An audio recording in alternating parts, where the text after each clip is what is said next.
आज चाहिँ हामी बिहान उठेर हामीले फर्स्टमा चाहिँ यही मेवा खाएर हाम्रो बिहानको स्टार्ट भएको थियो। अनि पछि अब आज चाहिँ शनिबार भएको भएर आज चाहिँ हाम्रो धेरै काम थियो। अनि फर्स्ट अफ अल चाहिँ हामीले यो अस्ति नै गाउँबाट पठाइदिनु भएको यो आलुचाको चाहिँ यसलाई चाहिँ यो धेरै दिनसम्म स्टोर गरेर राख्न नमिल्ने भएको भएर यसलाई नै अचार राख्थ्यौँ भनेर चाहिँ हामीले यसलाई चाहिँ अचार बनाउन लाग्यौँ। अनि सुरुमा यसलाई धेरै केही नराखिकन गर्ने भनेर थोरै आफूलाई चाहिने मसलाहरू कुन कुन मनपर्छ त्यही राख्ने। अनि त्यसपछि के अरे तातो तेलले झैया बनाइदिएर अलिकति खोर्सानी राखेर हामीले त्यसलाई मिक्स गरिदिउँ। किनभने धेरै हामीले त्यो मसलाहरू राखेनौँ किनभने यो चाहिँ थोरै छ, यसको क्वान्टिटी नै थोरै छ अचारको, त्यही भएर हामीले त्यस्तो गरेर अनि यसलाई मोलेर राखिसकेपछि चाहिँ यसबाट चाहिँ बास्ना पनि धेरै मिठो आएको थियो। अनि पछि यसमा हामीले बिर्सिरहेको रहेछौँ नुन राख्नलाई चाहिँ, त्यो चाहिँ हामीले पछि राखेर अनि यसलाई चाहिँ त्यो सिसाको जारमा स्टोर गऱ्यौँ यस्तो। अनि यसलाई चाहिँ हामीले एउटा सिसाको जारमा प्याक गऱ्यौँ। अनि हामी तरकारी बनाउनलाई रेडी हुन थाल्यौँ। अनि बाबाले चाहिँ हामीलाई लसुन केलाउन दिनुभयो। अनि बाबा चाहिँ तरकारी बनाइराख्नु भएको थियो। अनि यो चाहिँ यस्तो देखिरहेको थियो, यसको चाहिँ एकदम मिठो बनेको थियो अचार। अनि हाम्रो तरकारी पनि रेडी भइसकेको थियो।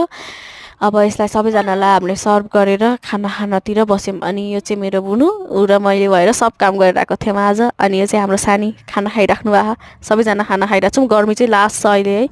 अनि हाम्रो खाना खाइसकेपछि चाहिँ फेरि लुगा सुकाउने कामतिर हामीले सुकाउने रे धुने दुवैमै सुकाउने होइन, एक भारी लुगा लिएर फेरि हामी लुगा धुयौँ। अनि त्यस्तो धोएर सब सुकाइसकेपछि हामीलाई चाहिँ लस्सी राखिदिनु भएको रहेछ मम्मीहरूले। अनि त्यसपछि हामीले फेरि लस्सी खानातिर लाग्यौँ। अनि यो पनि एकदमै मिठो थियो। अनि त्यसपछि फेरि एक गिलास थपेर ल्याइदिनु भएको रहेछ। अनि मेरो चाहिँ पहिलाकै बाँकी थियो, अनि त्यो भए पनि एकदमै मिठो थियो। अनि हामीले खायौँ।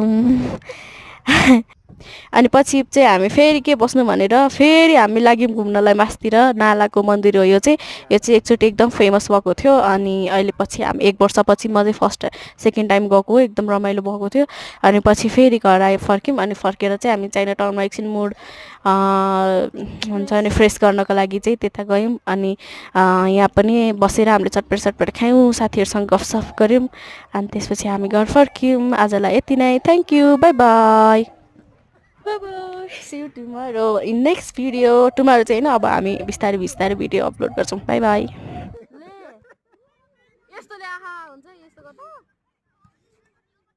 हुँदैन अरूलाई गर्न नि आउनु पर्यो नि।